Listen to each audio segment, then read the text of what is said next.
વિધિની વિચિત્રતા. વિધિ સિવાય બીજી કોની વિચિત્ર હતી કે રાજકન્યા પદ્માવતી જેની પ્રાપ્તિ માટે વનવાસ સ્વીકારીને મનમાળાના મણકે મણકે જેનો જપ જપી રહી હતી, એ વત્સરાજ ઉદાએ જેના આંગણે આવી ચડ્યા હોવા છતાં એમને ન તો એ અર્ધ્યાપન કરી શકી, ન તો એ વાર્તાલાપ પણ કરી શકી. બીજી તરફ વત્સરાજ એને જોઈને રાંગાકુરિત બનવા છતાં દેવી વાસવદત્તાની ઝંખનાનો તપ દૂષિત ન બને એ દ્રષ્ટિથી અર્ધ્ય સ્વીકાર કર્યા વિના જ એઓ ચાલતા થયા. દેવી વાસવદત્તા એના પોતાની વચ્ચે માત્ર એક દિવાળનું જ અંતર હતું, છતાં મિલન શક્ય ન બન્યું. વાસવદત્તાને સ્વામીના આગમનનો ખ્યાલ પણ આવી ગયો હોવા છતાં રહસ્ય ગુપ્ત રાખવા અંગે એ વચનબદ્ધ હોવાથી મળી શકવાનું શક્ય ન બન્યું. આ બધીની વિધિની વિચિત્રતાના ખાતે જ ખતકાવી પડે એવી જ ઘટનાઓ નહોતી શું? સાંધ્ય પૂજા સાચવવાનું બહાનું આગળ ધરીને વત્સરાજ ઉદયનને વસંતકનો હાથ ખેંચીને ચાલવા માંડ્યો. બાકી વસંતકની તો જવાની જરાય ઈચ્છા જ નહોતી. જે રહસ્ય ઉદ્ઘાટિત થવાની અંતિમ અણી પર આવીને જ ખડા હોય એમ જણાતું હતું, એના ઉદ્ઘાટિત કર્યા સિવાય જવાની વસંતકની ઈચ્છા ન હોવા છતાં વત્સરાજના આગ્રહ આગળ એણે પોતાની ઈચ્છાને જતી કરી અને એ પણ જાત જાતના સંકલ્પ વિકલ્પ સેવતો વત્સરાજની સાથે ગિરિશિખર પરની એ સાધના ભૂમિમાં જઈ પહોંચ્યો. વત્સરાજ આજની આખી રાત સાધનામાં ગાળનાર હોવાથી એ અંગેની બધી વ્યવસ્થા કરીને વસંતક પોતાના આવાસમાં પહોંચી ગયો. આખી રાત એના મનમાં જાત જાત અને ભાત ભાતના વિચારોનું ચક્ર અવિરત ઘૂમતું જ રહ્યું. વત્સરાજ ઉદયન આજના વનભ્રમણથી વધુ પ્રસન્ન બન્યા હતા અને કૌશાંબી પર પાંચાળપતિ ચતુરની આવેલી આપત્તિને ભૂલી ગયા હતા. એથી સંધ્યા સમય થતાં એઓ પંચપરમેષ્ઠીની પર્યુપાસના કરવા એકાગ્ર ચિત્તે બેસી ગયા. એમના સંકલ્પ હતો કે આજની આખી રાત પર્યુપાસના ચાલુ રાખવી. વનભ્રમણ દરમિયાન આજે જે કંઈ નિહાળ્યું હતું એથી ધ્યાનની ધારાને અખંડિત બનાવવા વાસવદત્તા અને પદ્માવતીના વિચારો વેગ સાથે તૂટી પડે એ પૂરેપૂરું સંભવિત હતું. આમ છતાં આવો કોઈ જાતના વિચારોને વશ બન્યા વિના એમણે ધ્યાનથી ધારા વહેતી કરી. એ ધારા પંચપરમેષ્ઠી ભગવંતોમાં અને યુગાદિનાથમાં કેન્દ્રિત બની. આ કેન્દ્રિતતાને ટકાવી રાખવામાં વત્સરાજ બરાબર સફળ રહ્યા. ત્યાં જ એક અચિંતવ્ય ચમત્કાર સર્જાયો. વત્સરાજની સાધના ભૂમિ એકાએક આપના ઓવારેથી આવેલા તેજોવલયથી પ્રકાશિત બની ઉઠી. એ તેજોવલય થોડી જ પળોમાં એક દેવાકાર ધારણ કર્યો. એ દેવ વરદ હાથની મુદ્રાથી શોભી રહ્યો. વળતી જ પળે સાધકને દેવવાણી સાંભળવા મળી: વત્સ, તારી પર હું ખૂબ જ સંતુષ્ટ થયો છું, માટે મનોભિલષિત જે કંઈ હોય એ માંગી લે. તારા મનોરથ પૂર્ણ કરવા જ હું પ્રગટ થયો છું. ભગવદ્ ભક્તિ કરનારા ભક્ત પર અનુગ્રહ કરનાર હું ગૌમુખ નામનો યક્ષ તારી સમ્મુખ પ્રગટ થયો છું. ધ્યાનની ધારામાં નિમગ્ન વત્સરાજે આ દેવવાણી સાંભળીને આંખ ખોલી, ધાડી ધાડીને દેવ દર્શન કર્યા. દિવ્ય તેજથી તેજસ્વી જણાતા એ દેવ ગૌમુખની પ્રસન્ન મુખમુદ્રા નિહાળીને વત્સરાજને તો કૌશાંબી પરની આપત્તિ યાદ આવી કે ન તો વસવાદત્તા, પદ્માવતીની સ્મૃતિ થઈ આવી. એમણે નમ્ર બનીને કહ્યું: પરમેષ્ઠી, પર્યુપાસનાનું ચરમ અને પરમ ફળ તો મોક્ષ પ્રાપ્તિ છે, માટે કયો ભક્ત આથી ઓછું ફળ ઈચ્છે અને સેવક પર પ્રસન્ન બનેલો કયો સ્વામી આથી ઓછું ફળ આપવાની કૃપણતા દેખાડે? માટે આપ જો મારી પર ખરેખર ખુશ જ થયા છો તો આવા મોક્ષ ફળના પ્રદાતા બનવાની કૃપા કરો. ભગવદ્ ભક્તિ જેવી મહાશક્તિ પાસે કયો એવો મૂર્ખ હોય કે જે ઐહિક ફળની ઈચ્છા રાખે? જે ફળ તુચ્છ હોય, માનવ ભાવમાં જેની કોડીની કિંમત અંકાતી ન હોય, જેને સડી જતાં જરાય વાર લાગતી ન હોય, એવા ફળની અપેક્ષા મહાશક્તિની પાસે તો ક્યાં પાગલ રાખે? માટે જો આપ આપવા જ માંગતો હો તો મારી માંગણી અને સ્પૃહા તો મોક્ષ ફળની જ છે. ગૌમુખ યક્ષે કહ્યું: વરદાતા બનવાની તો મારી પૂરેપૂરી ભાવના છે, પરંતુ મેં નહોતું ધાર્યું કે તારા મનોરથ આટલા બધા મહાન હશે. જેની પૂર્તિ કરવા હું સમર્થ ન હોઉં એવા તારા મનોરથ છે. વળી દેવ દર્શન નિષ્ફળ પણ ન હોઈ શકે. માટે બીજું કંઈક માંગ. તારે કંઈક તો માંગવું પડશે. તું તારા માટે નહીં પણ મારી ખાतिर, મારી પ્રસન્નતા ખાતર પણ કંઈ માંગ. વત્સરાજે કહ્યું: દેવ, જો આમ જ હોય તો હું એટલું જ ઈચ્છું છું કે વાસવદત્તા સહિતના કૌશાંબી સામ્રાજ્યની પ્રાપ્તિ થાય, છતાં મારી ધર્મધારા અખંડિત જ વહેતી રહે, એવું વરદાન કરવાની કૃપા કરો. ગૌમુખ યક્ષે તથાસ્તુનો આશીર્ધ્વનિ રેલાવતાં કહ્યું: વત્સ, ગઈ કાલે તને અર્ધ્યાંજલિ આપવા ઈચ્છતી પદ્માવતીનું પાણીગ્રહણ તું જો માન્ય રાખીશ તો તારા આવા મનોરથો વહેલી તકે સફળ થશે. શ્રી આદિનાથ પ્રભુના સેવક ગૌમુખ યક્ષ વરદાતા બનીને અદૃશ્ય બની ગયા. આમ છતાં આ દ્રશ્ય આખી રાત સુધી આ સાધકની મુદ્રામાં બેઠેલા વત્સરાજની નજર સમક્ષ તરવરતું જ રહ્યું. આખી રાત ધર્મ ધ્યાન ગાળ્યા બાદ વત્સરાજે આકાશમાં જેમ સૂર્યોદય થતો જોયો એમ પોતાના અંતરમાંથી મૂંઝવણના અંધકારને ઓગાળીને માર્ગદર્શનનો થતો પ્રકાશોદય પણ નિહાળ્યો. સાધના ભૂમિમાંથી ઊભા થઈને જ્યાં તેઓ પોતાના સ્થાને આવ્યા ત્યાં જ પદ્માવતીના વિચારો એમને પુનઃ ઘેરી લીધા. શ્રિતપુત્રે ભાકેલું ભાવિ અને ચારણ મુનિનું ભાવિ કથન પણ વત્સરાજના દિલ દિમાગમાંથી તાજું થઈને પડઘાવા માંડ્યું. એમની આંખ સામે હવે ભાવિ માર્ગ એકદમ સ્પષ્ટ થઈ ગયો હતો. પદ્માવતીનું પાણી ગ્રહણ કર્યા સિવાય હવે તો ન તો કૌશાંબીનું સામ્રાજ્ય મળી શકે એમ હતું કે ન વાસવદત્તાની પ્રાપ્તિ થઈ શકે એમ હતી. આટલો મનોમન નિશ્ચય થઈ જતાં જ ગઈકાલે પદ્માવતીને ન હળહળતો અન્યાય થાય એવી જ પ્રવૃત્તિ પોતાની હાથે લઈ જવા પામી હતી.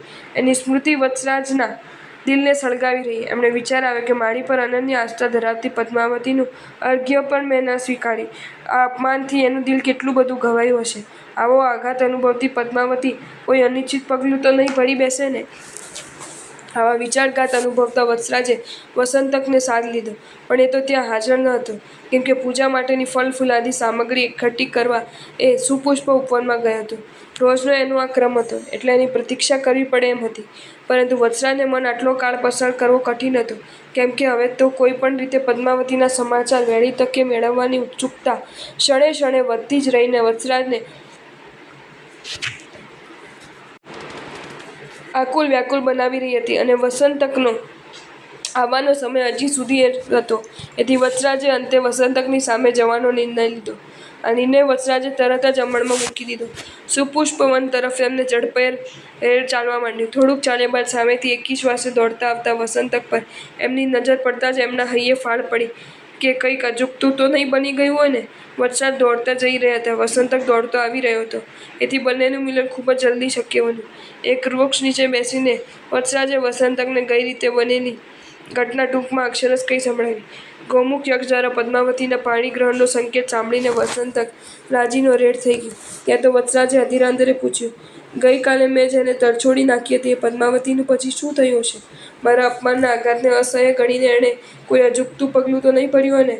આ જાણવા માટે જ હું તારી સામે દોડતો દોડતો આવ્યો છું.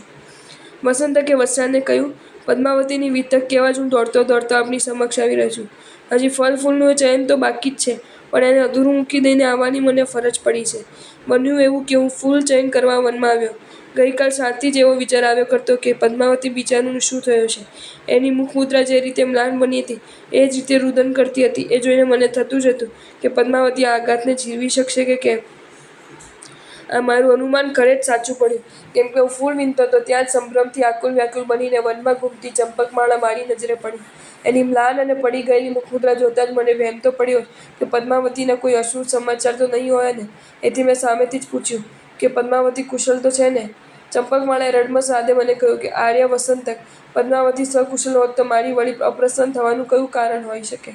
મારા ચહેરા પરની ચિંતા તો તમે કરી જ શકો છો. ગઈકાલે આપ ઉદય થઈ ગયા. આ પછી પદ્માવતી આખી રાત તરફતા થાય. કેટલીય વાર એ મૂર્છિત બનીને પછડાઈ પડી. એના મોંમાંથી એક ઉદયનું નામ જ નીકળતું હતું. નિશાસામાં પણ એ આ નામ રટતી હતી. એના શ્વાસોશ્વાસમાં પણ આ જ નામ ધબકતું હતું. ફૂલની શૈયામાં સુવાડવામાં છતાં એ નિશાસા મૂકતી રહી. ત્યારે કમલપત્રની શૈયા બનાવવા હું કમલપત્ર લઈને આવી, ત્યારે જોયું તો ફૂલની એ શૈયા જ ખાલીખમ હતી. મારા હૈયે ફાળ પડી કે પદ્માવતી ક્યાં ગઈ હશે. એથી હું એની શોધ માટે આ વનમાં આમ તેમ ભમી રહી છું. મને એમ પણ થયું કે ઉદયન દર્શન દે તો પદ્માવતી જરૂર પ્રસન્ન બની ઉઠે, નહીં તો ઉદયનની રટના કરતાં એના પ્રાણ કદાચ ચાલ્યા પણ જાય. આમ એના મૃત્યુમાં વત્સરાજ નિમિત્ત ન બની જાય એ માટે હું દોડતી દોડતી તેમને આ સમાચાર આપવા જ આવતી હતી. ત્યાં સામેથી જ તમે મળી ગયા, એ સારું થયું. આમ પદ્માવતીની પરિસ્થિતિ કટોકટીભરી છે, માટે તમને હવે જે યોગ્ય લાગે એ કરી શકો છો. આટલું કહીને ચંપકમાળા સંભવિત સ્થળે શોધખોળ માટે રવાના થઈ ગઈ. બીજી બાજુ આ સમાચાર સાંભળીને વત્સરાજ અને વસંતકે પણ સંભવિત દિશા તરફ દોટ મૂકી. બંનેના હૈયામાં ઉદ્વેગ હતો. પદ્માવતી અંગેની ચિંતા બંનેને જાણે ચિતા બનીને બાળી રહી હતી. નાનું બાળક દોટ મૂકે એ રીતે બંને દોડતા હતા. વાસવદત્તા જ્યારે નિંદ્રામાંથી જાગી અને પદ્માવતી આડી અવળી થઈ ગયાના સમાચાર જ્યારે મળ્યા, ત્યારે એ પણ ચિંતાગ્રસ્ત બનીને વનમાં પદ્માવતીની શોધમાં નીકળી પડી. આમ સુપુષ્પ વનમાં દોડધામ મચી ગઈ. એક તરફ ચંપકમાલા, વાસવદત્તા અને કંચનમાલા પદ્માવતીની શોધખોળ કરી રહ્યા. બીજી તરફ વત્સરાજ અને વસંતક પણ આ માટેની દોડધામ આરંભી દીધી. આમાં ભાગ્યયોગે વાસવદત્તા, કંચનમાળા જે રસ્તા આગળ વધી રહ્યા હતા, એ જ રસ્તો ઉદયન અને વસંતકને પકડ્યો હતો. એથી વાસવદત્તાએ દૂરથી જ વત્સરા ઉદયને ઓળખી લઈને કંચનમાળાએ કહ્યું, સખી ઓહ, મારો કેવો ભાગ્યોદય! જો તો ખરી, સામેથી જ સ્વામી કેવા દોડતા આવી રહ્યા છે. મને લાગે છે કે પદ્માવતીના સમાચાર એમને મળી ગયા હોવા જોઈએ. વત્સરાજ ઉદયનના અંધાર્યા દર્શન પામીને વાસવદત્તા કોઈ અગમ અગોચર અવસ્થાનું ભરાઈ હર્ષોદ્ગાર વ્યક્ત કરતાં એણે પુનઃ કહ્યું, સખી, મને લાગે છે હજી મારું સૌભાગ્ય મારી પરિવળ્યું નથી. જીવતા જીવ સ્વામીનાથના દર્શન મેળવીને ખરેખર આ પળે ધન્ય બની ગઈ. જો મંદીશ્વર યોગને મને વચનબદ્ધ ન બનાવી હોય તો અત્યારે ને અત્યારે સ્વામીનાથ પાસે ઉડીને પહોંચી જવું અને એમની ચરણરજને હર્ષાશ્રુથી પખાડું. પણ શું થાય? હું વચનબદ્ધ છું એથી આવી ધધેપણને પણ મારી માની શકતી નથી. બીજી બાજુ સ્વામીનાથના દેહ પરથી મારી નજર હટવાનું નામ જ લેતી નથી. માટે આપણે એક કામ કરીએ. સામેની વૃક્ષગટ્ટામાં છુપા જઈએ અને જ્યાં સુધી વત્સરાજના દર્શનનો લાભ મળે ત્યાં સુધી લાભનો આ લાવો મુક્ત મને લૂંટતા જ રહીએ. સખી જો તો ખરી, સ્વામીનો દેહ તપશ્ચરણ કારણે કેવો કૃશ બની ગયો છે. સ્વામીનાથ મને ભૂલી તો નહીં ગયો ને? ના ના, મને ભૂલ્યા હોય એમ તો નથી જ લાગતું. નહીં તો વનવાસ અને આ રીતનું તપશ્ચરણ તેઓ શા માટે વેઠે? ના, ભૂલ્યા તો નથી જ. ભૂલ્યા હોત તો ગઈકાલે જ એમણે પદ્માવતીનું અર્ઘ્ય સ્વીકારી લીધું હોત. વત્સરાજ અને વસંતક નજીક ને નજીક આવી રહ્યા હતા. એથી એઓ પોતાને જોઈને ન જાય એ માટે વાસવદત્તા અને કાંચનમાલા તરત જ એ વૃક્ષગટ્ટામાં છુપાઈ ગયા. પદ્માવતીની પડી શોધ પડતી મૂકીને તેઓ બંને વત્સરાજના દર્શનમાં અમૃત પી રહ્યા. એમને થયું કે બંને વચ્ચે અત્યારે કયો વાર્તાલાપ ચાલી રહ્યો છે એ સાંભળવા મળે તો કેવું સારું. વાસવદત્તા અને કાંચનમાળા એકદમ ચૂપ થઈ ગયા. થોડી વાર તો વત્સરાજ એકદમ નજીક આ ગયા. એમની વાતનો વિષય વાસવદત્તા નહોતો. અલક મલકની વાતોમાંથી વત્સરાજ એકદમ વાસવદત્તાની વાત પર ઉતરી પડ્યા. એમને કહ્યું, વસંતક, ગઈકાલે પ્રત્યક્ષ બનેલા ગોમુખ યક્ષે પણ દેવીના મિલનનો સંકેત તો આપી દીધો છે. એથી અગ્નિ એને બાળે તો નથી ગયો એટલું નક્કી થાય છે. પણ અત્યારે દેવી ક્યાં છે? ખરેખર હું તો બે બાજુની ચિંતાથી ઘેરાઈ છું. એક તરફ દેવીની ચિંતા મારા કાળજાને કોરી રહી છે તો બીજી તરફ આ પદ્માવતીની ચિંતા એ ઓછી દિલદ્રાવક નથી. સમય જો હું એને દર્શન નહીં આપી શકું તો એ બિચારી મારી પાછળ ઝૂડીને પ્રાણત્યાગ કરી દેશે અને સ્ત્રી હત્યાનું પાતક મારા કપાળે ચોંટશે. એથી આપણે હવે પગની ઝડપ વધારવી જ જોઈએ. વસંતકે કહ્યું, મહારાજ, અત્યારે આપણે ચાલી નથી રહ્યા પણ દોડી જ રહ્યા છે. પગની આ ગતિ પણ કંઈ કમ નથી. પણ આટલા વિશ્વાસ મનમાં પદ્માવતીનું પગેરું શોધી કાઢવું એ કોઈ રમત નથી. આમાં આપણો પુરુષાર્થ નહીં, આપણું પ્રારબ્ધ જ સફળ નીવડી શકે. છતાં આપણે આ ગતિમાં મંદતા જણાતી હોય તો ચાલો આપણે મુઠ્ઠી વાળીને દોટ મૂકીએ. વત્સરાજ અને વસંતકે મુઠ્ઠી વાળીને દોડવાની શરૂઆત કરી. જ્યાં તેઓ થોડાક જ આગળ ત્યાં તો સામેની દિશામાંથી આવતો એક કરુણ ધ્વનિ વત્સરાજના કાનમાં અથડાયો. એ ધ્વનિ સ્પષ્ટ રીતે સાંભળી શકતો હતો. દોડો દોડો, આટલામાં જ કોઈ હોય એ દોડો, મારી સ્વામીની મૃત્યુ ભણી જઈ રહી છે એને બચાવવા અહીં આટલામાં જ કોઈ એ ઝડપથી દોડો. વસંતકને ખ્યાલ આવ્યો કે આ સાત ચંપકમાળાનો જ છે. પદ્માવતીએ જરૂર આત્મહત્યાનો માર્ગ અખત્યાર કરવાનો નિશ્ચય કરી લીધો હશે. એને આત્મહત્યાની નજરે પકડી પાડી હશે. એથી જ પદ્માવતીને નાશમાંથી ઉગારી લેવા એણે આ રીતની બૂમરાણ મચાવી દીધી.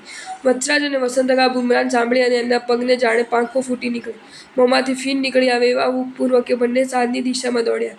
એમને આવતા જોઈને ચંપકમાળાનો જીવ કંઈક બેઠો બેઠો. પળવારમાં જ વસંતરાજ અને વસંતક વડલાને આંબી ગયા. જે વડલા પર બંધાઈને પદ્માવતીએ ગળે ફાંસો નાખી દીધો હતો. હજી એ ફાંસો સજ્જડ બનીને પદ્માવતીના શ્વાસને રૂંધી નાખે એ પૂર્વે તો ઉદયને તલવારના એક ઝાટકે જે ફાંસો કાપી નાખ્યો. વસંતક અને ચંપકમાળા હાથ પહોળા કરીને જ પાઠથી પદ્માવતીને ઝીલી લેવા તૈયાર ઊભા હતા. પાશ તૂટી જતાં સાથે જ પદ્માવતી નીચે પડી અને પડતાની સાથે જ પહોળી થયેલી હથેળીમાં ઝીલાઈ ગઈ. આ મૃત્યુના મુખમાંથી પાછી આવેલી પદ્માવતીને જોઈને સૌનો જીવ હેઠો થયો. પદ્માવતી કોઈ અકથ્ય દશાનો ભોગ બની હતી. કઈ રીતે મોઢું બતાવવું એ સવાલ એને સતાવતો હતો. એથી વત્સરાજે એને કહ્યું, આવું વિચાર્યા વિનાનું પગલું તો કાયર હોય એ જ ભરે. તું રાજપુત્રી છે. આ પણ ભૂલ મારી જ છે. મેં અર્ધ્યનો સ્વીકાર ન કર્યો એટલે ગમે તેવી વ્યક્તિને આવું જીવલેણ પગલું ભરવા વિવશ બની જવું પડે એ આશ્ચર્યજનક ન ગણાય. પણ હવે તો હું તારી સામે જ ઊભો છું, માટે સ્વસ્થ થઈ જા. વત્સરાજના આ હૈયા બોલ સાંભળીને પદ્માવતીના રોમ રોમ નાચી ઉઠ્યા. વત્સરાજના પગલે પગલે છુપાતી ચાલે આવેલી વાસવદત્તા કાંચનમાલાના આનંદનો એક ઘોર પાર ન રહ્યો. વૃક્ષની ઓથે છુપાઈને બંનેના આ ઘટનાને નજરો નજર નિહાળી હતી. છતાં તેઓ ગુપ્ત જ રહેવા માંગતા હતા અને હજી આગળ શું થાય છે જોવા જાણવા માંગતા હતા. ત્યાં તો વત્સરાજ ઉદયને હર્ષવિશમાં આવીને વસંતકને કહ્યું, મિત્ર, આપણે ખૂબ જ સમયસર આવી ગયા, નહીં તો સ્ત્રી હત્યાનું કાળું કલંક મારા કપાળે અંકિત થઈ જ જાત. ખરેખર હજી વિધાતા મારી પર એકદમ રૂઠ્યું નથી. આ પદ્માવતીનો મને ભેટો કરાવીને વિધાતાએ જાણે વાસવદત્તા જ મને પાછી આપી છે એમ હું માનું છું. આ રીતે એ વનખંડમાં પૂર્વે જ્યાં શોકાકુલતા છવાઈ ગયેલી જાણે ત્યાં પળ પછી જ પ્રસન્નતાનું સામ્રાજ્ય ફેલાઈ ગયું. છુપા વેશે રહેલી વાસુદા પ્રસન્ન હોવા છતાં થોડીક ચિંતાગ્રસ્ત જરૂર બની, કારણ કે પદ્માવતી મળી જતાં એ મિલન વાસવદત્તામાં જરી ઈર્ષ્યા પેદા કરી જાય એ સહેજ હતું. બાકી બીજા બધા ખુશખુશાલ હતા. ખુશીના એ ખજાનામાં અવૃદ્ધિ આણતી ઘટના થોડી જ વારમાં બનવા પામી. માહિષ્મતીથી રવાના થયેલો એક રાજદૂત વત્સરાજને શોધતો શોધતો એ વનખંડમાં આવી પહોંચ્યો. જ્યાં ખુશીનો ખજાનો ખુલ્યો હતો એણે સહજ જણાવ્યું કે વત્સરાજ, હું મહામિષ્યથી આવ્યો છું. અમારી રાજવી મા બહુ પ્રાર્થનાપૂર્વક આપણને વિનવણી કરે છે કે પદ્માવતીનો આપ સ્વીકાર કરો. આ વીણવણી હર્ષોલ્લાસની ભરતીમાં વધુ ભરતી આણનારી બની રહી. વર્ષાઋતુને વતી વસંતે આ વિનંતીનો સહજ સ્વીકાર કરી લીધો અને સૌના આનંદ નિર્વધી બન્યો. થોડીક જ ઘડીઓમાં બધો કાર્યક્રમ ઘડાઈ ગયો. એ કાર્યક્રમ મુજબ 8 દિવસ પછી આવતી શુભ ઘડી પડે લગ્નોત્સવની ઉજવણી નિશ્ચિત થઈ અને રાજસેવકની સાથે પદ્માવતીનું માહિષ્મતી નગરીમાં જવાનું નક્કી થયું. તેમજ વત્સરાજે થોડા દિવસ પોતાની સાધના ભૂમિમાં ગાળવાનો નિર્ણય લીધો. આમ ચારે બાજુ હર્ષોલ્લાસની અમૃતધારા વરસી રહી. પણ વાસવદત્તા તો કોરી ઠાકોર હતી. પદ્માવતી સાથે વત્સરાજનું પાણીગ્રહણ નક્કી થતાં એના મનમાં એક એવો દુર્વિચાર ઘૂંટવા માંડ્યો કે વત્સરાજના દિલમાં હવે તો મારું સ્થાન જ હોય ક્યાંથી અને શોક્ય તરીકે અલખામણું જીવન જીવવામાં મજા પણ શી. આના કરતાં તો મજેથી મોત જ કેમ ના માની લેવું. એણે કાંચનમાલાને આ વિચાર જણાવ્યો ત્યારે કાંચનમાલાએ કહ્યું, સ્વામીની, આ રીતે ખિન્ન બની જવાની જરૂર નથી. દેવના દિલમાં આપનું એવું સ્થાન છે જેની આપણને વાર્તાલાપની પળોમાં પ્રતીતિ નથી થઈ.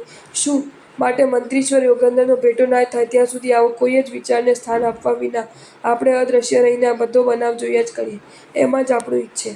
કાંચનમાલાની આ જાતની સમજાવટ સફળ બની અને છેક સમી સાંજે વસવદત્તા વિપ્રપુત્રી તરીકે પદ્માવતી પાસે જઈ પહોંચી. ત્યારે એણે આશ્ચર્ય વ્યક્ત કર્યું, સખી, આજે ખુશીનો ખજાનો લૂંટવાનો મજાનો અવસર આવ્યો, ત્યાં જ તું ક્યાં ગુમ થઈ ગઈ? આમ જણાવીને પદ્માવતીએ આજની બધી જ ઘટના સહજ કહી સંભળાવી. એ સાંભળીને વિપ્રસૂતાએ કહ્યું, તારા ઇચ્છિતની આ રીતે અણધારી રીતે પૂર્તિ થતાં મારા આનંદ અંતરમાં સમાતો નથી. તું આમ ખુશી લૂંટી રહી હતી ત્યારે હું તારી પરિશોધમાં વનમાં રખડી રહી હતી. તારી સાથે ખુશીનો ખજાનો લૂંટવાનું મારું ભાગ્ય નહીં હોય, પણ તું જો આમંત્રણ આપતી હોય તો તારો લગ્ન પ્રસંગ જરૂર હું માની શકું. પદ્માવતીએ ચૂંટી કાઢતા વિપ્રસૂતાને જણાવ્યું, મારે વળી તને આમંત્રણ આપવું પડે? તું શું મને જુદી માને છે કે આમ આમંત્રણ આપવાની આવશ્યકતા પણ હું અનુભવતી નથી? ગાંડી, બહેનના ઘરે પ્રસંગ આવતો હોય તો બહેનને આમંત્રણ આપવાનું હોય ખરું? વિપ્રસૂતા વાસવદત્તાનો વિષાદ દૂર કરવામાં આ હાસ્યલાપને ધારી સફળતા સાંપડી અને એ પણ પદ્માવતીની સાથે સાથે માહિષ્મતી નગરી તરફ લગ્નોત્સવ માનવી ચાલી નીકળી. પણ એથી મોટી મુશ્કેલી એ હતી કે પોતાના સ્વામીનાથનો લગ્ન પ્રસંગ તો એને નિહાળવો જ હતો, પણ સ્વામીનાથની નજર પોતાની પર ન પડે એની તીવ્ર તકેદારી રાખવા પળે પળે જાગૃત રહેવાનું હતું. જો તમને આ વિડીયો ગમ્યો હોય તો આ વિડીયોને લાઇક કરો અને શેર કરો અને આવા જ નવા વિડીયો જોવા માટે જૈન ફેક્ટ્સ એન્ડ સ્ટોરીઝની ચેનલને સબસ્ક્રાઈબ કરો. ધન્યવાદ.